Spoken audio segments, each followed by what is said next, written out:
So good afternoon.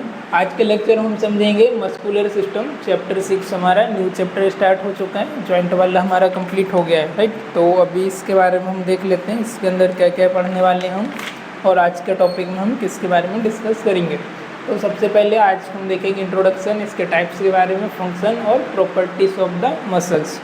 और ये जो पूरा टॉपिक होगा इसमें हमारा रहेगा introduction, type of muscular tissue, function, properties, structure of muscular tissue और mechanism of muscles contraction, cardiac muscles tissue, smooth muscles tissue, अलग अलग जो होते हैं उनके बारे में देखेंगे। और how skeletal muscles are named, skeletal की जो अलग अलग पार्टिकुलर रीजन पे मसल्स हैं उनके क्या नाम है, क्या उनका फंक्शन है, ब्रीथिंग में कौन सी मसल्स होती है ना, और अलग अलग ऑर्गन की क्या क्या मसल्स होती हैं, इस सब के बारे में। और पर्टिकुलर लोकेशन के हिसाब से कौन कौन सी मसल होती है उसके बारे में हम ये चैप्टर में डिस्कस करेंगे ओवरऑल। तो आज का हमारा टॉपिक रहेगा इंट्रोडक्शन, टाइप्स एंड फंक्शन और प्रॉपर्टीज़ देख लेते हैं।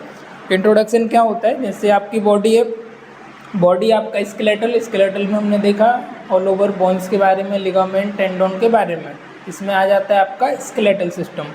अब यदि बात की जाए आपके मस्कुलर सिस्टम की, जिसमें आ जाता है मसल्स हो गई आपके, और साथ ही साथ जो आपके लिगामेंट वगैरह हो गए उनसे अटैच होती, कोऑर्डिनेट करके वर्क करती है। उसके बाद आता है आपका टिश्यू, तो टिश्यू से मिलकर क्या बनते हैं आपके ऑर्गन बनती है, मसल्स बनती है, राइट। तो आपका सेलुलर लेवल हो गया, टिश्यू लेवल हो गया।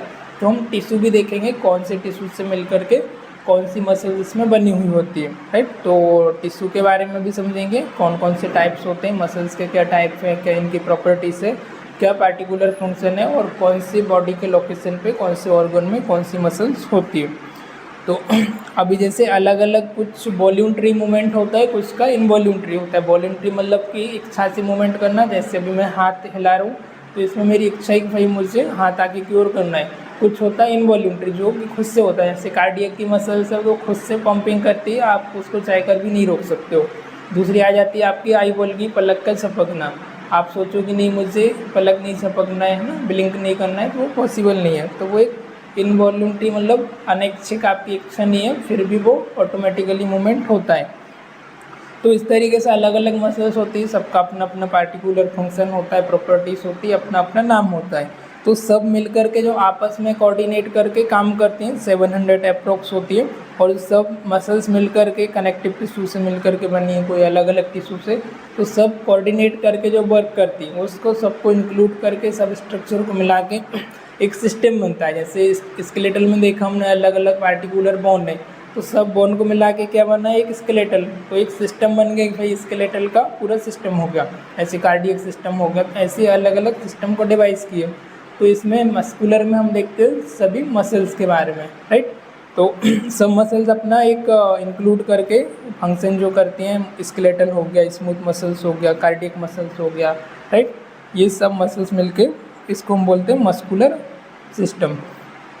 Motion result from the alternating contraction and relaxation of muscles which make up 40 to 50% of total adult body weight। इसका जो वेट कितना हमारा 40 से 50% टोटल जो बॉडी वेट होता है, 40 to 50% ये किसका होता है, मसल्स का टोटल बॉडी वेट के। जैसे कि आपका 100 kg वेट है तो आपका 40 या आपका 50 या 60 kg किसका होगा, मसल्स का वेट हो जाएगा, राइट। और स्केलेटल का कितना देखा था हमने, 30 या 40 ना, तो दोनों मसल्स और उसका है तो हाफ हाफ हम मान के चलते हैं मसल्स का स्केलेटल का। तो हाफ हाफ पोर्शन ले लेते हैं, 50% स्केलेटल का हो गया, 50% हो गया आपका मस्कुलर का। जितना भी आपका बॉडी वेट है तो इससे इतना वेयर करती है। और अप्रॉक्स कितनी होती हैं total, 700।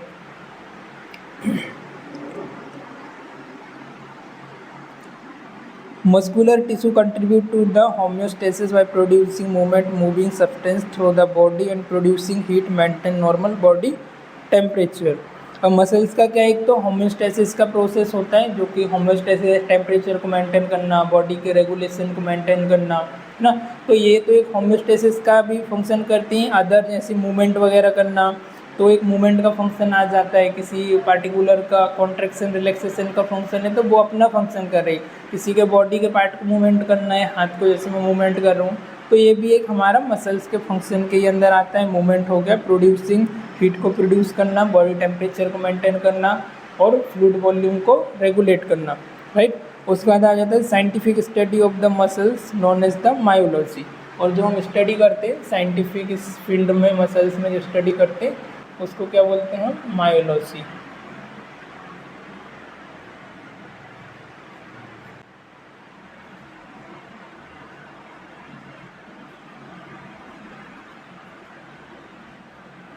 Scientific study of the muscles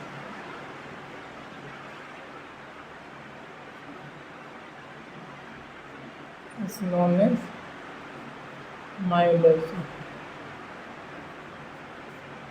या ये लिख लो मायोलॉजी स्लेस करके। इतना समझ आया? ठीक। अब हम देखते हैं type of the muscular tissue, कौन कौन सी टाइप की हमारी मसल्स होती है। तो यहाँ पर जो ब्रॉड स्पेक्ट्रम में है वो होती है हमारी 3 टाइप की, कार्डियक मसल्स, स्केलेटल मसल्स और स्मूथ मसल्स। कितने टाइप की होती हैं? 3 टाइप की, कार्डियक, स्मूथ और स्केलेटल।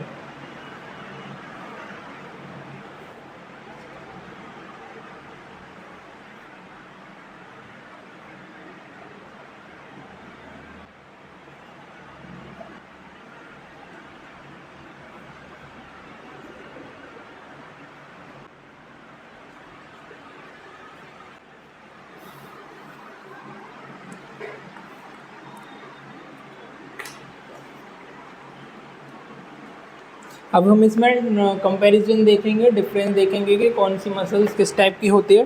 तो सबसे पहले आ जाती है आपकी स्केलेटल। स्केलेटल क्या होती है? आपकी लॉन्ग होती है, सिलेंड्रिकल होती है। इसमें लिखना है आपको लॉन्ग,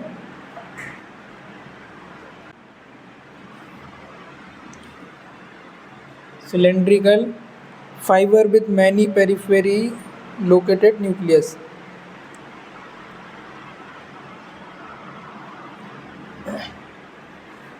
न्यूक्लियस कितने होते हैं इसमें? मैनी, मतलब एक से ज़्यादा यहाँ पर न्यूक्लियस प्रेजेंट होता है। लोकेशन कहाँ होती है न्यूक्लियस की? पेरीफेरी में। पेरीफेरी मीन्स सेंट्रल में नहीं होके, बीच में नहीं होके, आइट साइड कहीं भी लोकेशन होना उसको बोलते हैं हम पेरीफेरी। पेरीफेरली located nucleus. और इनका टाइप होता है स्ट्रेटेटेड। ये कैसी होती? स्ट्रिएटेड। हाँ,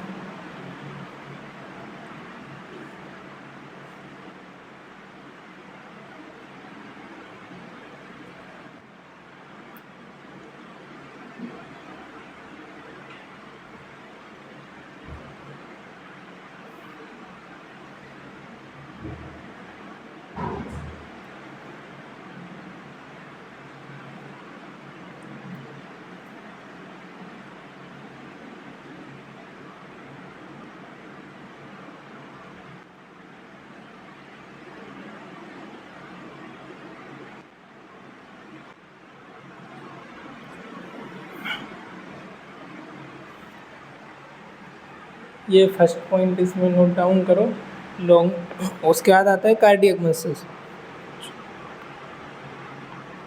ये क्या होती है? लॉन्ग सिलेंड्रिकल होती है, इनकी होती है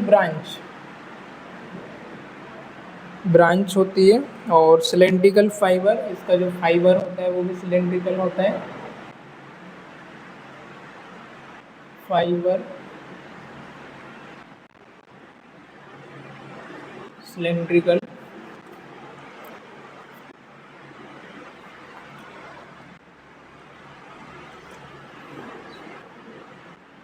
with one centrally located nucleus। Nucleus इसमें कितना होता है, अभी इसमें हमने देखा एक से ज़्यादा होता है, इसमें सिर्फ आपका न्यूक्लियस एक होता है। और इसमें लोकेशन क्या बताया, तो पेरीफेरी, जैसे कि ये न्यूक्लियस है, जस्ट ये मान के चलो, तो ये कोई भी एक पार्ट है, तो ये बीच में हो गया, तो क्या हो गया, इधर देखो ये न्यूक्लियस हो गया किसमें, सेंटर में, मिडिल में है, पर इसकी जगह इधर इधर लोकेटेड है, तो हम इसको क्या बोलेंगे, पेरीफेरी। क्या टर्म यूज़ करेंगे, पेरीफेरी। पेरीफेरी मतलब सेंटर को छोड़ करके दूसरी जगह कहीं भी लोकेशन होना, इट इज़ कॉल्ड पेरीफेरी। तो इसमें हमने देखा ये आपकी लॉन्ग सिलेंड्रिकल होती है, एक ही होती है, और इसमें क्या होती है, आपकी ब्रांच होती है, फाइबर आपका, इसमें क्या दिखाया था हाँ, इसमें आपका फाइबर प्रेजेंट नहीं होता, इसमें आपका फाइबर होता है। दूसरी चीज़ जो आपका न्यूक्लियस है, वो एक न्यूक्लियस होता है और सेंटर में लोकेटेड होता है। इसमें क्या होता है, न्यूक्लियस आपका एक से ज़्यादा होता है, लोकेशन न्यूक्लियस का पेरीफेरी है, टाइप स्ट्रेटेड आती है, स्ट्रिएटेड, है ना। और इसमें क्या बताया आपका, सॉरी, फाइबर होता है इसमें। तो ये अलग अलग इसका टाइप हो गया। और फाइबर, और आगे क्या बता रहे हैं, located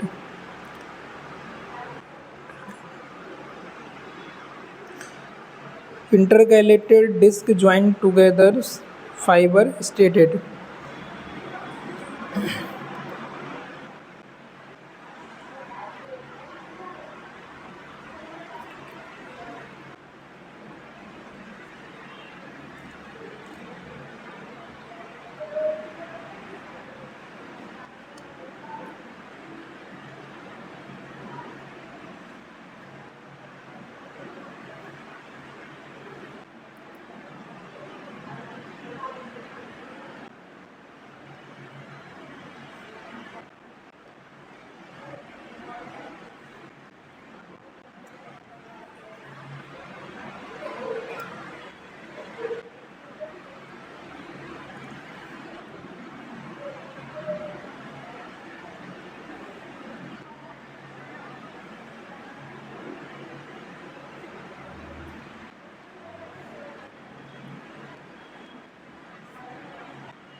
intercalated disc joint neighbors, fiber stated।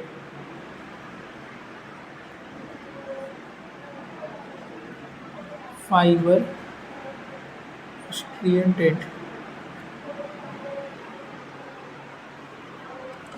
फिर लिखो स्मूथ में, और सॉरी, एक मिनट, इधर लिखना ऊपर स्केलेटल, इधर स्केलेटल लिखो,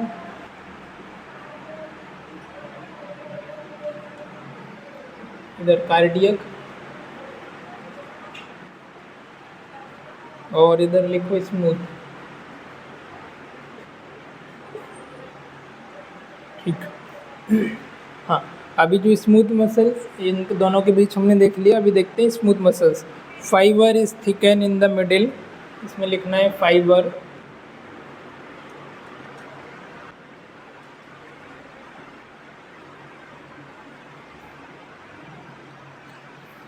फाइबर इसमें थिक होता है, लोकेशन कहाँ होता है उसका, मिडिल में।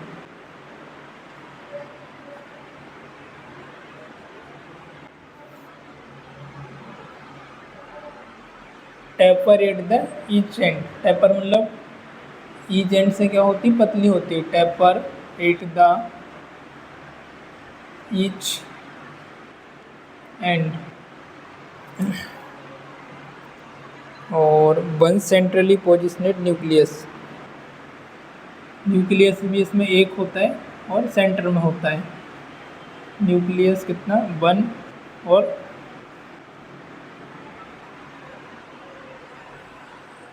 लोकेशन बताई दिया, मिडिल में होता है। और इसका नॉन स्ट्रेटेड होती है टाइप में, नॉन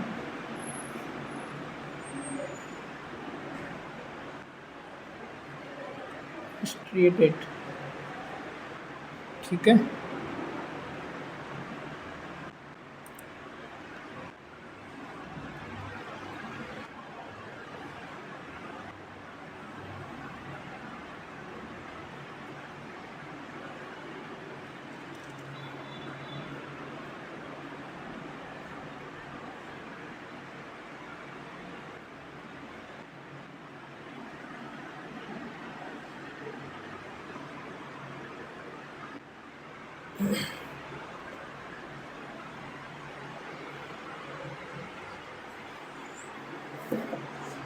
तो ये तो हो गया इसका फर्स्ट, हमने डिफरेंस देखा, ठीक है। एक बार और बता देता हूँ, स्केलेटल मसल्स कैसी होती है, लॉन्ग होती है और सिलेंड्रिकल होती है। सिलेंड्रिकल मतलब ये पेन है तो ये कैसा है, एक सिलेंडर के जैसा है ना, तो ये राउंड राउंड होती है, सिलेंड्रिकल होती है। न्यूक्लियस इसमें एक से ज़्यादा होते हैं, 1 2 3 4, है ना। ये तो हमने छोटा स्ट्रक्चर लिया। लोकेशन कहाँ होती है, पेरीफेरी में होते हैं, है ना। और टाइप में इसका मतलब स्ट्रेटेड आती है, स्ट्रेटेड मतलब ज़्यादा स्ट्रेच हो रहा ही नहीं है, फाइबर ज़्यादा प्रेजेंट, उसका प्रॉपर्टी क्या है, तो ये कैसी आती है, स्ट्रेटेड आती है। अब आ जाता है कार्डियक मसल्स। कार्डियक मसल्स क्या होती है, ब्रांच होती है, एक से ज़्यादा होती है आपस में कनेक्टेड। ये किससे रहती है, फाइबर से, इसमें फाइबर ज़्यादा प्रेजेंट होता है। सिलेंड्रिकल ये भी होती है, ये पॉइंट इसमें सेम आया है। लोकेशन और न्यूक्लियस कितना होता है, सेंट्रली लोकेटेड होता है, एक न्यूक्लियस होता है एक मसल्स में और सेंट्रली लोकेटेड होता है, उसमें एक से ज़्यादा होता है और पेरीफेरी में होता है। आपस में जो कनेक्टेड होती है वो इंटरकैलेटेड डिस्क के साथ कनेक्टेड रहती है, नाइबर्स मतलब उसके पड़ोसी के साथ जो साइड वाली रहती है, और फाइबर स्ट्रेटेड होता है इसमें भी, ठीक है। उसके बाद आ जाता है स्मूथ मसल्स। स्मूथ मसल्स में क्या होता है, फाइबर इसका थिक होता है और लोकेशन के क्या होता है, मिडिल में होता है। टेपरेड एट द ईच एंड से क्या होती है, पतली होती जाती है, बीच में थोड़ी सी मोटी है और एंड तरफ आके बिल्कुल पतली हो जाती है, ठीक है। न्यूक्लियस एक होता है और सेंटर में प्रेजेंट होता है, और इसका कैसी है, नॉन स्ट्रेटेड होती है, ठीक है। ये स्ट्रेटेड होती है, ये भी स्ट्रेटेड होती है, ये नॉन स्ट्रेटेड होती है। आया समझ, ये फर्स्ट इसका डिफरेंस हो गया। अभी देखेंगे सेकंड।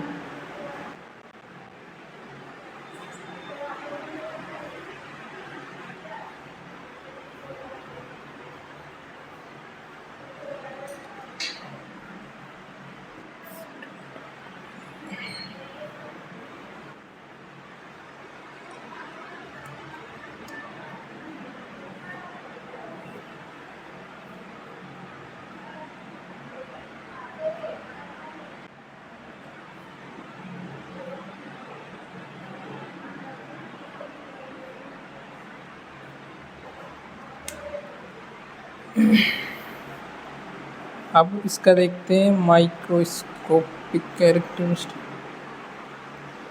कैरेक्टर भी शायद ऐड कर सकते हो इधर वाले इसमें। कैरेक्टर मतलब उसमें क्या टाइप रहता है उसका। अभी जो हमने देखा ये क्या था, माइक्रोस्कोपिक अपीयरेंस ना, जो फर्स्ट वाला पॉइंट देखा, स्कोपिक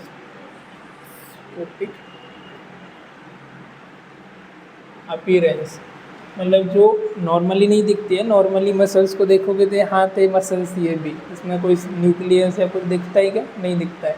तो ये माइक्रोस्कोप से देखेंगे तब आपको न्यूक्लियस, फाइबर, ये सारी चीज़ें पता चलेगी। राइट। तो ये हमने फर्स्ट वाले पॉइंट में कैरेक्टर में लिख सकते हो माइक्रोस्कोपिक अपीयरेंस। फिर सेकंड में देखेंगे हम लोकेशन के हिसाब से, कैरेक्टरिस्टिक में इधर लोकेशन।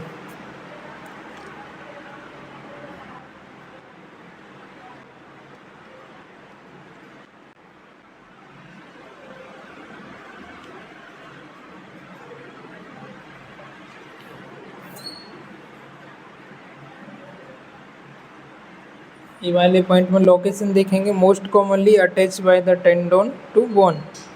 ये कहाँ पर होती है? टेंडोन से बोन के बीच जो अटैचमेंट होता है वहाँ पर प्रेजेंट होती है।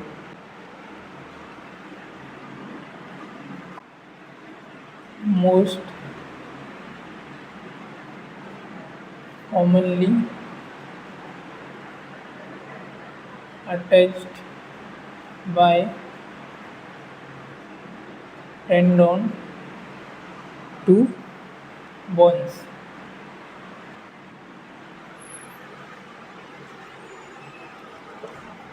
और ये इनका लोकेशन क्या होता है? हार्ट में। कार्डियक है तो आपके हार्ट में ही, कार्डियक में होंगी। इसका लोकेशन किधर होता है स्मूथ का? Walls of the hollow organ,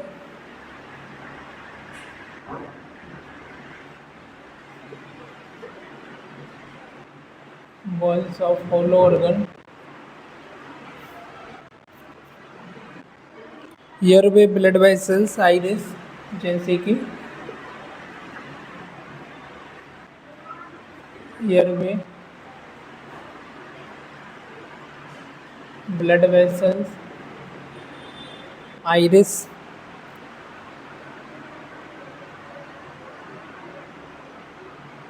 I muscles of hair, eye muscles of hair.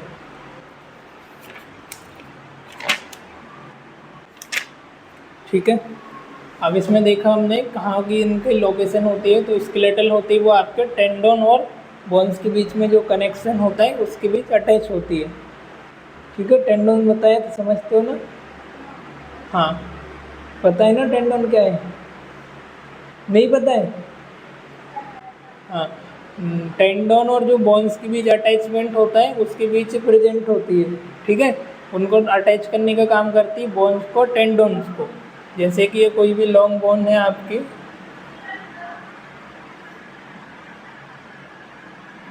ये बोन है, इसके बीच कोई भी इधर से टेंडोन अटैच है, तो इसको अटैचमेंट देने का प्रोवाइड कर रही है ये जो मसल्स हो गई, इसको क्या बोल रहे हैं? Skeletal muscles. ठीक है। अब आ जाता है हार्ट, तो ये तो कार्डियक में है, ये आपको समझ आ ही रहा होगा। स्मूथ मसल्स के इधर होती है ball of the hollow organ. Hollow organ जैसे कि आपका हो गया स्टोमक, हो गया आपका किडनी, हो गया है ना, जो कि थोड़ा ओपनिंग रहते हैं। ऐसे ऑर्गन की जो बॉल होती है, दीवार होती है, उसके अंदर ही लोकेटेड होती है। राइट, जैसे कि क्या हो गया आपका ब्लड वेसल्स, जैसे अभी ये पेन है तो इसके अंदर क्या हो गया आपका होलो है, ये ओपनिंग है, इसके अंदर स्पेस है, तो इसकी जो बॉल है, इसकी जो परत है उसके अंदर ये लोकेटेड होगी। जैसे एयरवे, एयरवे भी क्या एक पाइपलाइन की तरह होता है, एक ट्यूब होता है, तो इसकी जो अंदर की जो स्ट्रक्चर है इनकी इधर पर इसका लोकेशन होगा। ठीक है। उसके बाद कहाँ आ गया? ब्लड वेसल्स, आइरिस, जो आपकी आइरिस होती है, muscles of the eye and hair, तो ज़्यादातर ये आपके ऑर्गन पर प्रेजेंट होती है ना, स्मूथ ऑर्गन के ऊपर। अब देखेंगे फाइबर का डायमीटर, जो फाइबर होता है उसका डायमीटर कितना होता है।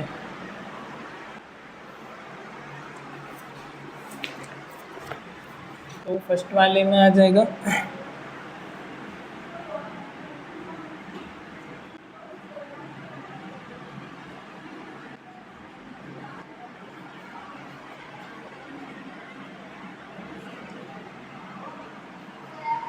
वेरी लार्ज एंगल,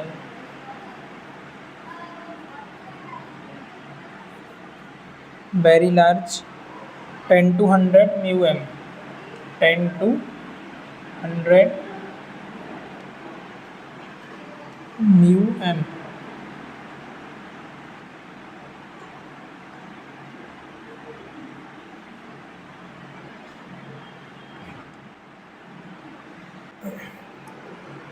इसमें आएगा आपका लार्ज 10 to 20।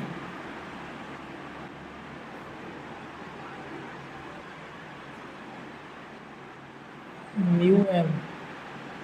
उसके बाद आ जाएगा आपका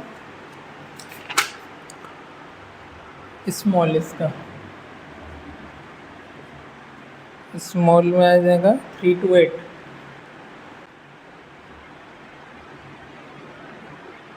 म्यू एम, ठीक है।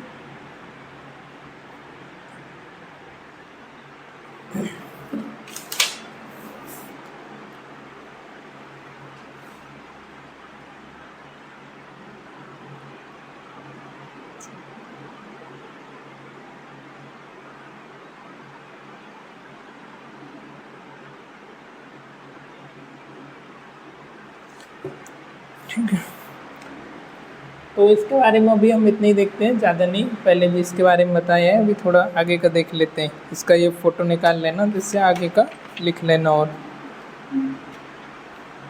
एक दो पॉइंट और देख लेते हैं। वो फाइबर लेंथ, हाँ, दूसरा आ जाता है ऑटो रिदमिक। ऑटो मतलब खुद से ही कॉन्टैक्ट और रिलैक्स करती है कि नहीं, तो ये दोनों में इसमें आ जाएगा। स्केलेटल में खुद से, ऑटो रिदमिक इसमें नहीं होता है। उसके बाद आ जाएगा कार्डियक में, तो कार्डियक की जो कैपेसिटी रहती है, क्वालिटी उनकी ऑटो रिदमिक होती है। और कौन सा आ गया हमारा स्मूथ मसल्स। स्मूथ में भी कुछ जगह पर ऑटो रिदमिक उसमें रहती है ना। एक पॉइंट, एक दो लिख लो इम्पोर्टेंट वाला, ऑटो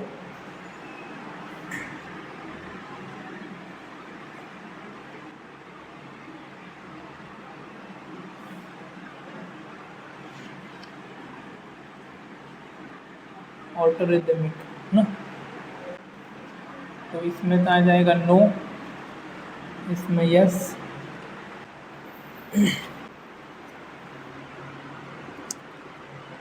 इसमें भी यस।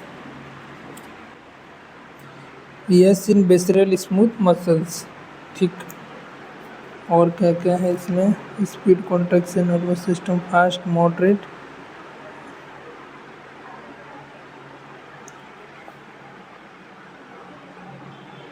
दूसरा लिखो speed of nervous, speed of nervous control.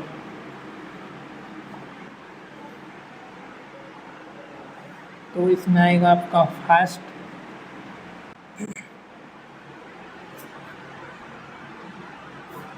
इसमें मॉडरेट,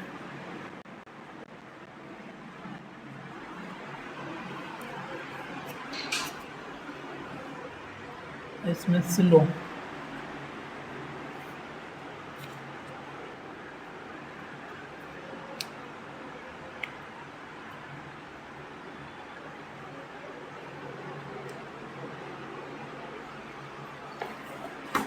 ठीक, जो नर्वस सिस्टम का कंट्रोलिंग का स्पीड है, तो इसमें क्या होता है, फास्ट होता है ना। जैसे कोई भी आपको सेंसेशन हुआ, पिन वगैरह चुभा या गर्म पानी का कुछ भी ऑब्जेक्ट लगा है ठंडा, तो फटाक से आप हाथ को खींच लेते हो। तो जो नर्वस सिस्टम उसको कंट्रोलिंग कर रहा है वो फास्ट होता है।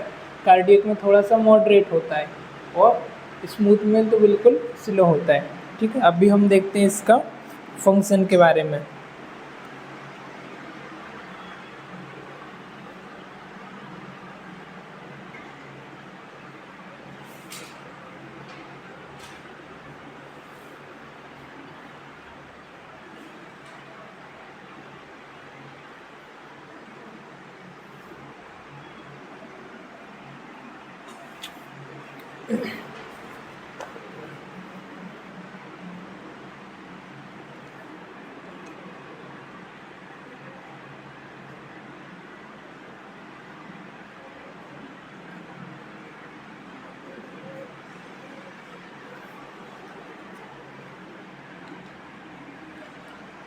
फर्स्ट है producing movement,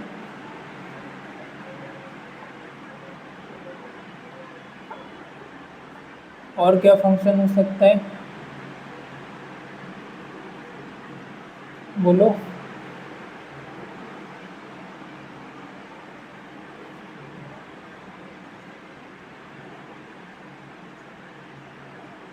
stabilising body position.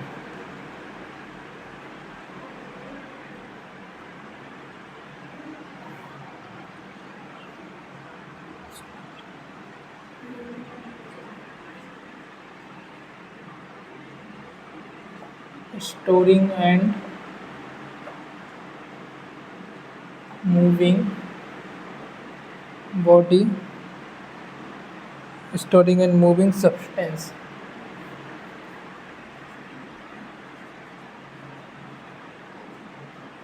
substance within the body.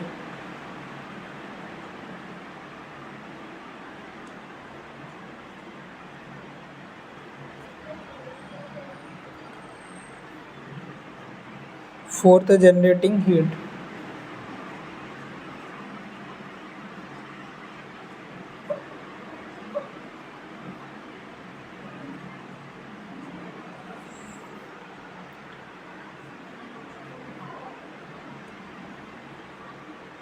Bracket में लिखना थर्मोजेनेसिस।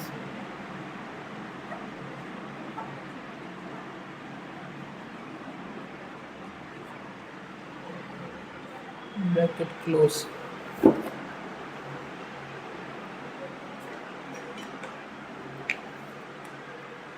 तो सबसे पहला जो फंक्शन होता है वो क्या होता है, प्रोड्यूसिंग मूवमेंट को प्रोड्यूस करना, है ना। और सेकंड आ जाता है स्टेबलाइजेशन ऑफ द बॉडी को एक स्टेबल करके रखना हमारी। यदि मसल्स नहीं होगी तो बॉडी स्टेबिलिटी नहीं होगी, है ना। तो बॉडी को एक स्टेबल करना, वॉकिंग के लिए, इधर उधर घूमने फिरने के लिए, ऑर्गन को प्रॉपर पोजीशन में बना के रखना। तो ये हो गया stabilisation of body. Storing and moving substance within the body के अंदर ही सब्सटेंस को स्टोरेज करके रखने का, और जब नेसेसरी हो तो उनको एक जगह से दूसरी जगह पर मूवमेंट करने का। कैसे, सेल्यूलर और टिश्यू के लेवल पर। कोई भी ऑर्गन है, सेल्स, उसके अंदर ऐसे ग्लूकोज का स्टोरेज है, किलो कैलोरी है ना, एनर्जी है, और वॉटेवर जो भी सब्सटेंस, न्यूट्रिएंट है, प्रोटीन हो गया, विटामिन हो गया, मिनरल्स हो गया, तो ये स्टोरेज किसके अंदर होता है, मसल्स के अंदर होता है ना। तो उनको स्टोरेज करना, और जब नेसेसरी है तो उसको एक जगह से दूसरी जगह पर मूवमेंट करना, बॉडी के अंदर ही, बॉडी के बाहर नहीं, ठीक है। जनरेटिंग हीट जनरेट करना। जैसे हमको कभी कभी जैसे ठंडी के दिनों में देखा होगा, ठंडी लगने लगती है तो हमारे हाथ पैर कांपने लगते हैं, शिवरिंग करने लगते हैं ना। और जैसे हम जिम वगैरह करते हैं, वर्कआउट वगैरह करते हैं, तो हमको स्वेटिंग वगैरह होने लगती है, हीट जनरेट करती है। जितना बॉडी का यूज़ करोगे, जितना उससे वर्क लोगे ऑर्गन से, मसल से, उतना हमको क्या करते, है ना। तो जिम वगैरह जाते हैं, हीरो हीरोइन वगैरह बॉडी को मेंटेन करके रखते हैं, फिट करके रखते हैं ना, पता नहीं क्या क्या करते हैं। तो ये क्या करते हैं, थर्मोजेनेसिस हो गया बॉडी को। तो ये इसका बेसिक फंक्शन होता है इतना। अब इसका प्रॉपर्टीज़, मतलब कि क्या क्या इसमें क्वालिटी होती है, क्या इसका कैरेक्टर होता है मसल्स का, उसके बारे में देखेंगे। इतना समझ आया।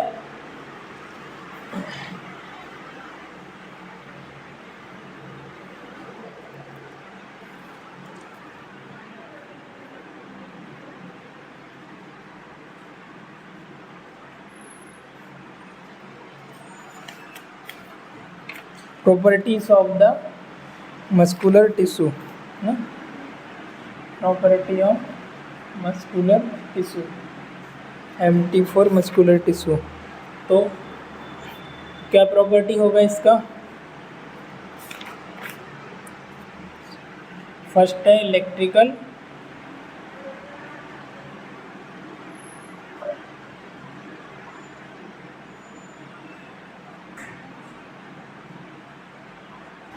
इलेक्ट्रिकल एक्साइटेबिलिटी, और अनदर फंक्शन है इसका कॉन्ट्रैक्टिबिलिटी।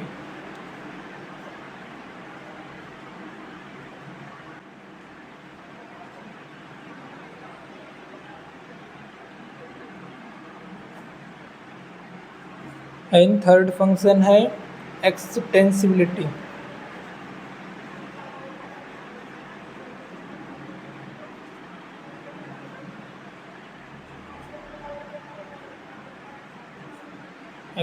एक्सटेंसिबिलिटी और फोर्थ है इलास्टिसिटी।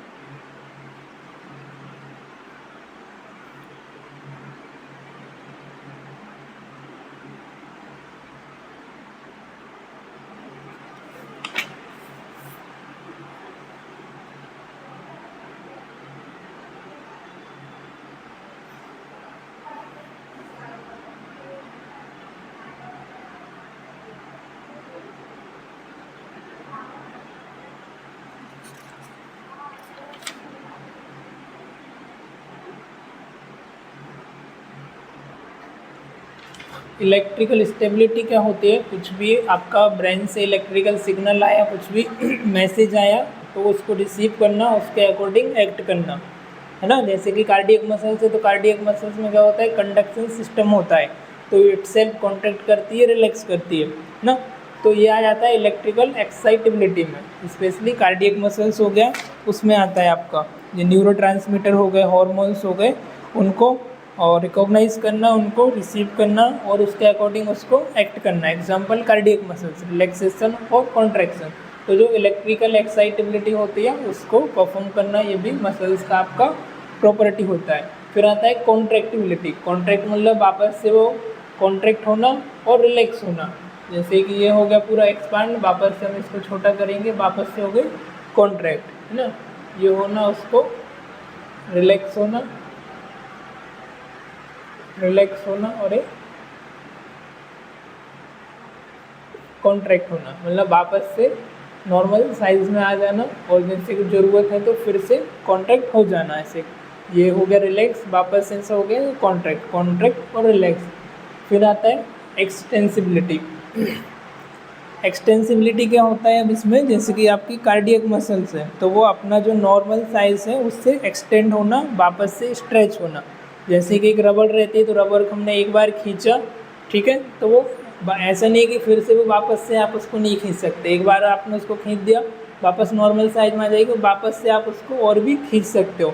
तो जो साइज़ है नॉर्मल उससे ज़्यादा एक्सटेंड होना। जैसे कार्डियक की मसल्स एक बार वो ब्लड जब उसमें फिल होता है तो स्ट्रेच हो जाती है, वापस नॉर्मल हो जाती है, फिर स्ट्रेच हो जाती है। तो ये क्या प्रॉपर्टी हो गई उसकी, एक्सटेंसिबिलिटी। एक्सटेंड मतलब उसके साइज को इंक्रीज़ करना, है ना, साइज को इंक्रीज़ करना, एक्सटेंड होना।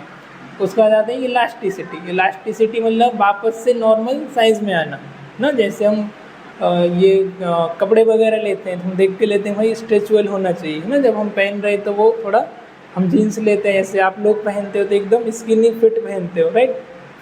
तो उसमें क्या होता है कि इलास्टिसिटी रहती है, तो अभी जैसे स्किन से टच हो जाएंगे, जब हम निकालेंगे तो आप उसे स्ट्रेच भी कर सकते हो।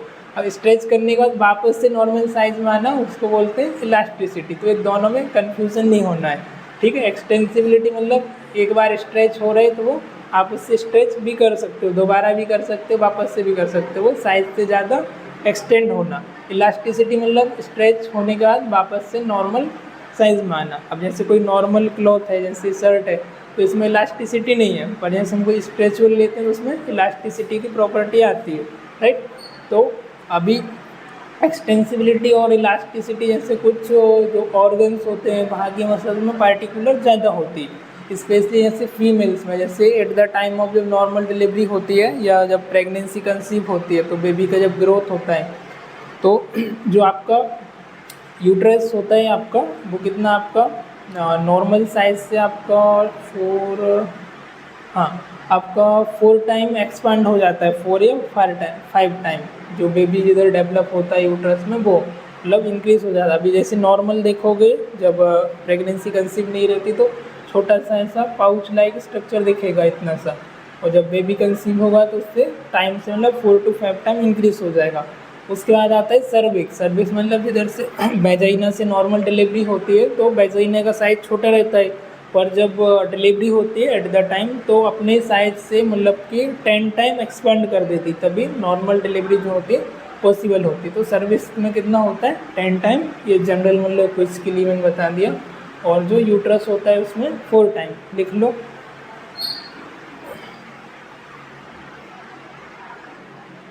सर्विक्स में होता है आपका, सर्विक्स अपने नॉर्मल साइज से कितना आपका 10 टाइम एक्सपांड होता है, एक्सपांड। और आपका यूट्रस होता है 4 to 5 टाइम। जो वेजाइना की ओपनिंग होती है ना, जिधर से बेबी डिलीवर होता है वेजाइना से, उधर से, तो सर्विक्स उस तरह का ही रीजन होता है। वेजाइना के थोड़ा सा इंटरनल वाला सेकंड जो पार्ट होता है वो होता है सर्विक्स। ठीक है, गुड क्वेश्चन। देखा है नॉर्मल डिलीवरी कभी हॉस्पिटल्स वगैरह में? ठीक है, तो ये होता है आपका 4 to 5 टाइम एक्सपांड। ठीक है,